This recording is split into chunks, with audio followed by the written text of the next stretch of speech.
Halo, jumpa lagi dengan saya. Masih dalam belajar metode elemen hingga. Kita lanjut materi kita ya. Untuk grid structures, dalam hal ini adalah membahas matrik kekakuan lokal elemen grid. Masih sehat-sehat ya? Oke, siap. Pertemuan yang lalu kita sampai pada tahap 3, yaitu ini, tahap 3, yaitu menentukan hubungan regangan geser dan sudut puntir. Untuk elemen kasus kita yaitu elemen batang puntir, dengan mendapatkan puntiran pada batang itu tentu akan timbul regangan geser, dan juga tentu sudut puntir akan terjadi di ujung-ujung. Nah, ini sudah kita singgung pada materi-materi sebelumnya, yaitu kita cepat saja bahwa dari kasus elemen batang puntir kita mendapatkan hubungan sebagaimana ini ya, sehingga di sini ada regangan geser itu sebagai fungsi dari jari-jarinya dikalikan dengan dv topi terhadap dx topi. Nah, sehingga dengan ini kita akhirnya dapat juga hubungan antara tegangan geser tau dengan regangan gesernya gamma, yaitu ini tau sama dengan G dikali gamma, di mana G adalah modulus geser material. Kalau kita analogikan dengan elemen batang aksial, maka di sini G adalah analog dengan E, gitu ya, modulus yang dari material tersebut. Baik, kita lanjut kemudian tahap berikutnya, yaitu tahap 4. Nah, di sini kita akan mencari hubungan momen puntir dan tegangan geser. Menyatakan hubungan tegangan geser dengan momen puntir yang bekerja pada simpul, yaitu seperti ini. Mx topi sama dengan tau dikali J per R, yaitu momen puntir pada simpul sama dengan tegangan gesernya dikali J dibagi dengan jari-jari elemen tersebut, di mana J itu disebut sebagai momen inersia polar jika bentuk penampangnya bundar. Nah, kalau disebut sebagai konstanta puntiran itu untuk kasus dimana untuk penampang-penampang yang non bundar atau bentuk lainnya selain bentuk bundar. Nah, lalu dari sini dengan mensubstitusikan persamaan yang didapat sebelumnya, yaitu yang tadi misalkan tau ini persamaan ini dan persamaan gamma ini yang didapat sebelumnya, kalau kita masukkan ke sini, maka akan didapatkan ini.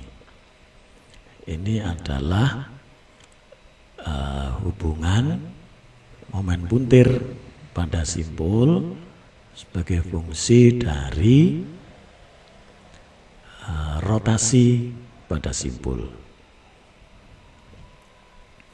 Nah, lalu berikutnya dengan persamaan ini, selanjutnya kita akan mengevaluasi momen puntir ini untuk masing-masing simpul, yaitu untuk simpul 1 dan simpul 2. Nah, sehingga kalau kita perhatikan untuk mengevaluasi ini kita harus mengingat, kita sesuaikan dengan perjanjian arah positif dari momen puntir simpul itu, seperti yang sudah kita sampaikan sebelumnya. Saya cantumkan di sini kembali untuk mengingat, yaitu ini untuk kondisi keseimbangan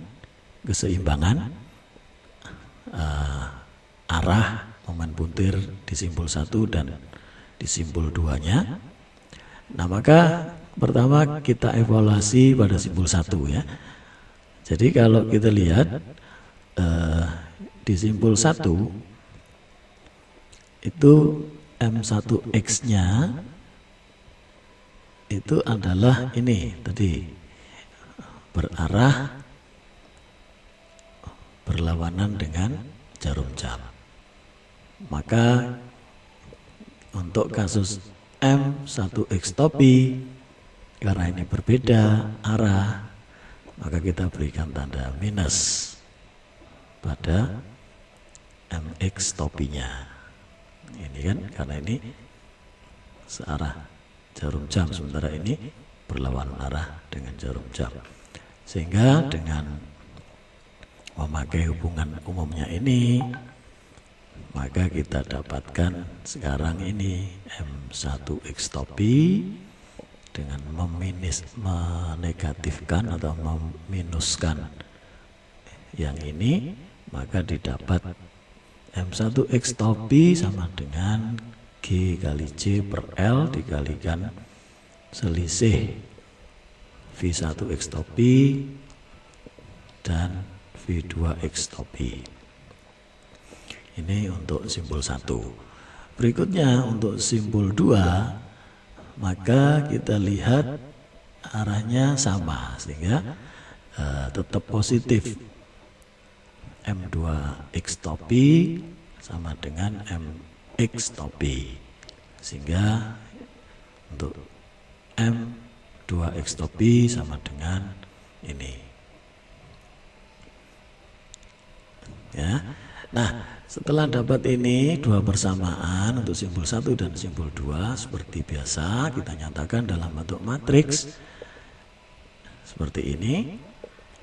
Nah, ini kita akhirnya sudah mendapatkan persamaan yang disebut persamaan elemen batang puntir, yaitu ini. Ruas kiri adalah momen-momen puntir simpulnya sama dengan ini suatu matrik dikalikan dengan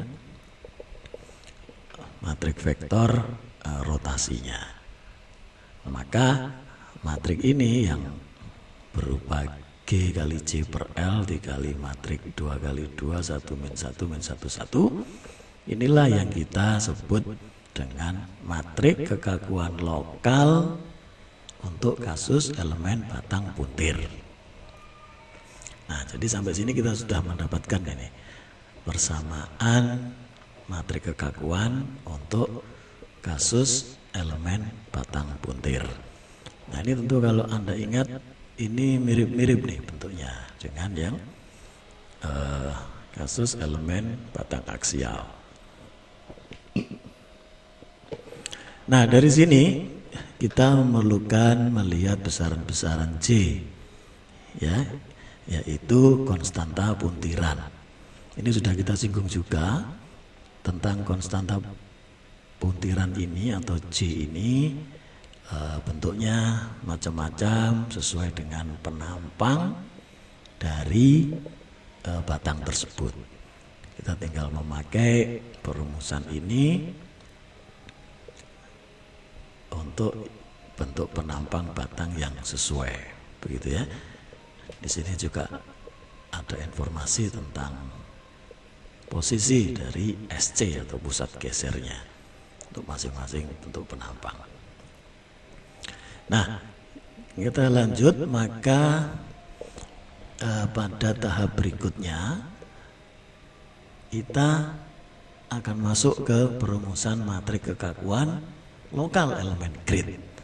Nah, dari persamaan matrik kekakuan elemen batang puntir tadi, kita masukkan ke dalam persamaan elemen balok lentur untuk mendapatkan persamaan lokal elemen grid. Maka akan kita dapatkan seperti ini. Ruas kiri adalah ada 6 komponen gaya, yaitu gaya geser, momen puntir, momen lentur, simpul 1 dan 2.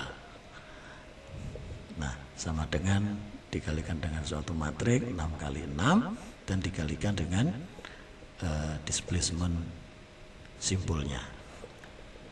Nah, maka ini adalah bentuk yang sudah kita dapat yang dinamakan persamaan lokal elemen grid, di mana sudah memasukkan efek buntiran pada elemen balok lentur.